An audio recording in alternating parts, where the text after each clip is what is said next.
Hello everyone, जय माता दी सभी को। कैसे हैं आप लोग? माता रानी की कृपा से स्वस्थ होंगे, यही उम्मीद है। माता रानी आप लोगों को हमेशा कृपा दृष्टि बनाए रखे। आइए जानते हैं पीरियड्स में और मासिक धर्म में नवरात्रि का व्रत कैसे रखा जाएगा और कुंवारी लड़कियां जो माता रानी को सिंदूर कैसे लगा सकती हैं, नहीं लगा सकती हैं, सुहागिन महिलाओं को कैसे सिंदूर लगाना है और गर्भवती महिलाएं कैसे व्रत रख सकती है। इसी टॉपिक पर मेरा वीडियो बहुत लोगों को नहीं पता होता है कैसे क्या करना होता है। कुंवारी लड़कियों को सबसे पहले आता है, कुंवारी लड़कियों का ले लेते हैं। कुंवारी लड़कियों को 9 दिन व्रत रखती हैं, माता रानी का उपवास करती हैं, तो माता रानी को मतलब सिंदूर लगा सकती हैं और सिंदूर की चीजें भेंट में दे सकती है, माता को चढ़ा सकती हैं। और उनमें से 1-2 चीज अपने लिए रख सकती हैं, जैसे रूमाल है या रबड़ बैंड है, कुछ भी अपने लिए रख सकती हैं और किसी को दान दे सकती हैं। पर अपने मतलब सिंदूर अपने सर पे नहीं लगाना है लड़कियों को, क्यों माता से लेके लगाती हैं जो सुहागन लेडीज होती हैं। कुंवारी लड़कियां ये नहीं करती, माता को सिंदूर लगा सकती हैं पर अपने नहीं लगा सकती हैं। अब आता है जो ज्यादातर जो महिलाएं होती हैं, शादीशुदा महिलाएं हैं, जो सुहागिन महिलाएं, उनको तो अपने माता रानी को भी सिंदूर लगाना है और अपने भी लगाना है। माता रानी के चरणों से लेके अपने सिंदूर लगाना है, क्योंकि माता रानी से कामना करना है कि हमारे सुहाग वाग हमेशा सही सलामत रहे। तो माता रानी से आशीर्वाद लेते हुए उनको सिंदूर लगाना है और सुहाग की कुछ चीजें उनको भी चढ़ानी है। जो कलश स्थापना करते हैं, जिस दिन प्रतिप्रदा होती है, उस दिन जो फर्स्ट दिन होता है, उस दिन हम कलश स्थापना कर रहे हैं, तो माता रानी को कुछ श्रृंगार की चीजें जरूर चढ़ानी चाहिए। जो सुहागिन लेडीज होती है उनको जरूर चढ़ानी चाहिए, और जो कुंवारी हैं वो चढ़ाएं ना चढ़ाएं, और सुहागिन को जरूर चढ़ानी चाहिए। और अष्टमी को एक नारियल का भोग और कुछ सुहाग की चीजें माता को अर्पण जरूर करें। इससे क्या माता रानी खुश होती है और हमारे सुहाग वाग को हमेशा सही सलामत रखती है। इस प्रकार से कर सकते हैं। अब आता है गर्भवती महिलाएं जो व्रत रखती हैं, तो बहुत लोगों का होता है, वो भी कलश स्थापना करती हैं और कि किस तरफ बैठे, दाई तरफ बैठे अपने पति के, बाई तरफ बैठे, क्योंकि वैसे एक जो गर्भवती महिलाएं होती है उनके पेट में वैसे ही बच्चा होता है, तो 2 सर वैसे ही हो जाते हैं, 3 सर हो जाते हैं, तो उनको नहीं बैठना चाहिए अपने पति के साथ, क्योंकि ये भी एक नियम होता है। जैसे भोलेनाथ की हम पूजा नहीं कर सकते, तो क्योंकि 3 सर हो जाते हैं, तो आप अपने पति को ही कलश की स्थापना करने दें और आप बगल साइड में बैठ जाएं। वैसे पति पत्नी जो पत्नी होती है वो दाईं तरफ अपने पति के बैठती है, और जो बिना प्रेग्नेंट लेडीज है वो दाईं तरफ बैठ सकती हैं अपने पति के, और कलश स्थापना करवा सकती हैं। इस प्रकार से होता है। और सबसे मेन होता है कि जब फिर जैसे नारियल होता है, गर्भवती जो महिलाएं होती हैं, जो उनको क्या खाना चाहिए, ज्यादातर उनको 2 दिन का ही व्रत रख ले, वो सबसे अच्छा है।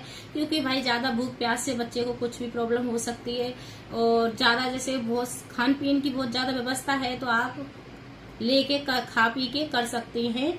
और सबसे मेन नारियल पानी ना पिए तो सबसे अच्छा होता है, क्योंकि नारियल माता को चढ़ाया जाता है।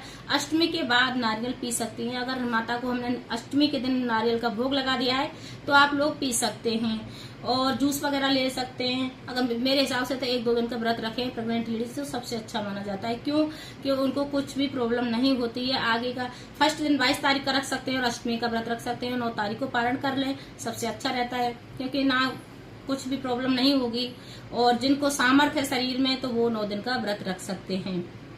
जैसे आप याद है कि पीरियड्स में हम कैसे व्रत रखें, बहुत लोगों का कमेंट आता है कि 5वां दिन है या चौथा दिन है, तो 5वां दिन तो देवी की पूजा कर सकते हैं। अगर किसी का 5वां दिन है तो माता कलश स्थापना भी कर सकते हैं, और जो देवियों की पूजा 5वें दिन लेडीज कर सकती है। और जो देव होते हैं, जो पुरुष होते हैं, उनकी पूजा 6ठे दिन की जाती है।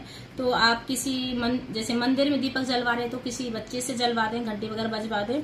और जो अपनी माता रानी का हमें स्थापना करनी है, तो आप खुद ही स्थापना कर सकते हैं और माता रानी का आगमन कर सकते हैं। ऐसी बात नहीं है, हम पूजा कर सकते हैं माता रानी 5वें दिन देवियों की पूजा कर सकते हैं। और जैसे 1-2 पीरियड है तो भाई व्रत नहीं रखना है। अगर अखंड ज्योत जला रहे हैं और बीच में आपको पता है कि हमारी डेट आने वाली है, कुछ भी है, तो ऐसे में आप अखंड ज्योत नहीं जलाएंगे। अखंड ज्योत का बहुत नियम होते हैं। अगर कलश स्थापना जिस घर में हुई है तो उस घर में अखंड ज्योत का भी नियम होता है, अखंड ज्योत जलती है। और अखंड ज्योत में ज्यादा तेल नहीं लगता है, 2 लीटर तक जाता है, 1.5 से 2 लीटर चला जाता है। और इतना तो भाई जब 9 दिन अच्छे से हम जलाएंगे अखंड ज्योत, तो इतना तो लगता है तेल। और मेन चीज होता है अखंड ज्योत के नियम होते हैं, हमें बहुत ध्यान रखना होता है। अगर बाई चांस वो गलती से बुझ भी गई है तो तुरंत उसको जला दें और माता रानी से माफी मांग लें। नहीं तो एक दीपक वहां पे रखें, उसको पहले जलाएं, ज्योत से ही दीपक जलाएं, फिर दीपक जो ज्योत होती है हमारी अखंड ज्योत उसको सही बाद में करें, पहले दीपक जला के रख लें तब अखंड ज्योत को सही करें। अगर मेरी वीडियो अच्छी लगे तो लाइक करें, शेयर करें, कमेंट करें, सब्सक्राइब करें, हर हर महादेव जरूर लिखें कमेंट में और माता रानी का नाम भी लिखें। और सबसे मेन फिर वो आता है कि जैसे अखंड ज्योत के हमारे नियम होते हैं, बहुत सारे नियम हैं कि हमें जैसे बिना सूनी नहीं छोड़ना है, किसी को वहां पे बैठा के जाना है और जैसे उनके पास ही अखंड ज्योत के पास सोना है कि कहीं बुझ ना जाए। अगर बाई चांस कुछ हो जाए तो घबराना बिल्कुल भी नहीं है, माता रानी से क्षमा मांग लेनी है और उसको फिर तुरंत ही जला के रख देना है। अगर बीच में पीरियड्स आ गए हैं तो किसी जो अपने घर के सदस्य होते हैं उनसे ज्योत को सही करवा सकते हैं और उनसे 5 दिन का नियम उन पर करवा सकते हैं। अगर आपके घर में परिवार में सदस्य हैं उनसे करवा सकते हैं। नहीं तो जब आपको ही पूजा पाठ करनी और अखंड ज्योत जलानी है और आपको पता है कि मेरी डेट आने वाली है तो ऐसे में अखंड ज्योत ना जलाएं तो सबसे बढ़िया होता है। अगर क्योंकि अखंड ज्योत के भी बहुत नियम होते हैं, इनका भी देख रेख बहुत अच्छे से करनी होती है।